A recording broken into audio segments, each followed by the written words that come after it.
If your bank balance doesn't match QuickBooks or you're seeing transactions entered twice, this video is for you. I'm walking you through exactly how to match customer payments to your bank feed so nothing gets duplicated and your numbers stay clean. So here we are on this new format of the bank transactions page. You'll notice if you take a look down the left-hand side here, this file still has the old version of the menu, so we're going to ignore that. But it's really important to understand what's going on in here. I'm just going to do a quick refresher. So this half here, this information has come directly from your bank. This half here is QuickBooks, predominantly the AI, attempting to tell you what to do. Now, because as I mentioned, this is a weird old file of mine, I've got a whole bunch of transactions from 2021. I don't know if you can even remember that far back, but that'll be fine for our exercise today, because what I want to show you how to do is match up deposits, so that will be items in this received column here, to sales receipts, invoices, payments from customers using this new bank transactions tab format. So firstly, let's think about what happens when we make a sale. We typically have two scenarios. The first is where the customer pays us immediately. The second one is where the customer pays us later. So we're going to go with the first one first. I'm using new. If you're in the new format, it'll be create. You'll pop up here under customers and you'll create a sales receipt. Now, a sales receipt is what you use when you're being paid immediately. Someone's paying by credit card when they process the order. Someone's giving you cash as they make a purchase. You're out in the field. Someone taps a square. I don't know. Just basically, you're being paid right now. So I'm going to use my test customer and I'm going to record a sales receipt. As I mentioned, we're way back, a long way away, but for the purpose of the exercise, it doesn't matter. So we've got our sales receipt date, and we're going to record a payment received by a check, cash, or other, and pop it to undeposited funds. As a safety measure, unless I know exactly which account it's going to, I typically use undeposited funds. I have a whole other video about that. So once again, not something we're going to get into here. And because I'm so creative, I have blue products and red products, and we're going to sell some red products, and I'm going to sell them for $177.02. So that's one customer.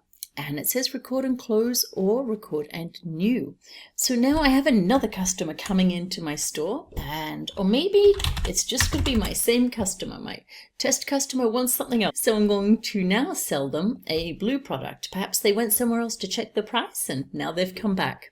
And they're going to purchase a blue product for $99.68.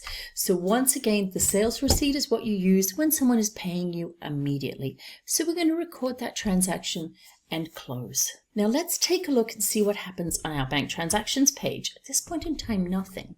So I'm going to refresh the page and just see what happens. Now this is a little interesting. What I was expecting to see was alongside this row here where we have a deposit for $177.02, I was expecting a suggested match, and that is typically what you would see. So on the right hand side here, we have two options, match and match. Now typically this second match only shows up when it is suggesting a match. So I'm a little surprised to see it now. This is the match button you want to use in order to find a match. As you can see here, we have the option find match. So if we click on find match or that match button, we've got our $177.02, and here is the sales receipt I just created. So what's important here is that we are matching this sales receipt for $177 that we put to undeposited funds to the amount on our bank transactions page. And when I click match, what happens is this takes it from the page. So if we had added this in as a sale from here, we would have doubled up our sales, and that's the duplicated transactions that you've probably heard me talk about. Now we also made a sales receipt for this one, and it hasn't suggested this either. And once again, I'm a little surprised because I'm messing around in such a weird company file. I'm not going to be too alarmed about it, but typically what you would see right along here, it would say suggested match, and it would give you some matches. And that's where you need to be really, really careful to make sure you match to the right transaction. It Doesn't really matter that it's not doing this because it's a really good opportunity for us to click match here and have a look for the transaction that we should match to.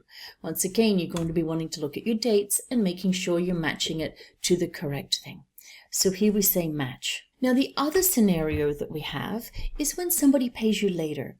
And if somebody's paying you later, we're going to pop up here and we're going to create an invoice. Now I'm going to be creating an invoice for my test customer because I'm back here. And let's just say that this one went out in June, and we'll say they bought a camera because that's the only other thing I have here for $2,000. So we're going to sell them this camera for $2,000 and save and close. We will have sent it to them, so it probably would have been save and send. Now then they've sent us an e-transfer. We can see down here, this could be an ACH or whatever, and we know what this is for. So what the temptation often is, people will select the customer, select the category, which will be sales, and they will then post this $2,000. That is not the right way to do it.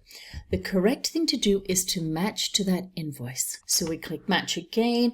Normally it would have suggested it. We find our invoice. Here it is, the 15th of June, and we match.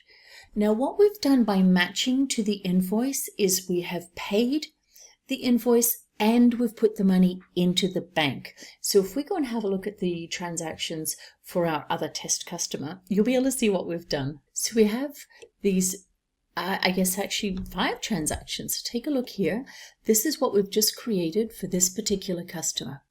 All of these here. So firstly, we have the invoice that we created for $2,000. Then we had 2 sales receipts, which were deposited a couple of days later, and then we had the payment. So this is the one that's most interesting. We could have directly recorded a payment to the invoice and then matched that payment, but what we did was we used the amount on the bank feed to pay the invoice and create this payment. And part of the way you can tell that this was created from the bank feed is when we open it up, we can see that it was either matched or created in this corner up here. Now, for the purposes of this exercise today, I've also created another sales receipt to show you what can happen if an amount does not match exactly. So we have an e-transfer of $1235.64, and we know who sent that money, and we think that's a bit weird. Why is that not suggesting a match? Because as I mentioned, it normally would. So I'm going to click match here.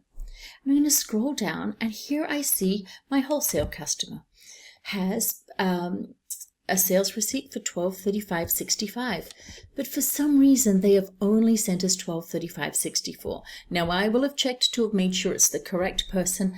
I'm not going to chase them for a penny. I'm really not going to be trying to look at what to do with that. I am simply going to go to bank charges. In this resolve section, I'm going to put minus 0.01 because we can see that's the difference. Tab, and now my total amount equals the payment, and I can match this here. So sometimes if there is a slight difference, which could happen if you've got currency differences, sometimes somebody could send you money and a bank charge could be deducted. In any of those circumstances, you may not agree with putting it to bank charges. You might want to do some sort of an adjustment. That's entirely up to you, but you want to account for that difference and be sure that you don't add things in twice. So now we'll click match. That takes that transaction off our bank transactions page. It would show up in posted here. You can see the items here that we've posted, this 177.02, 99.68, the 2000 and the 1235.64. I popped into the bank register and I set up a filter for the date. So you can see here these amounts that we were just talking about, the 177.02, the 99.68, the 2000 and the 1235.65, all showing up in our bank register with a little green thing, and that little green thing shows that it's been matched to an item on the bank feed. Now, in order to ensure that you have done all of this correctly, what you want to do is clear in this example, we would go through and make sure we had all of these July transactions, well, I guess all the June transactions, and then when we had done something with all of the transactions in the bank feed for a month, either posted them if they're not already in QuickBooks or matched them, then we would do our bank reconciliation, and that's extremely important. That's when you're going to determine that you've added things correctly. For example, if you had put the 1235.64 and the 1235.65 in, this is where you would find it when you did your reconciliation. And doing those regularly ensures that you're working with accurate numbers. If you have a backlog of transactions, the matching function doesn't always work as reliably, and that's a good reason to stay on top of your bank feed. If you have multiple payments coming in as one deposit, I have another video on using the undeposited funds account, and the link's below. Also, download the checklist and walk through it as you're recording your transactions. If you have questions or there's something else you'd like me to cover, drop it in the comments and my next video could be for you. Cheers.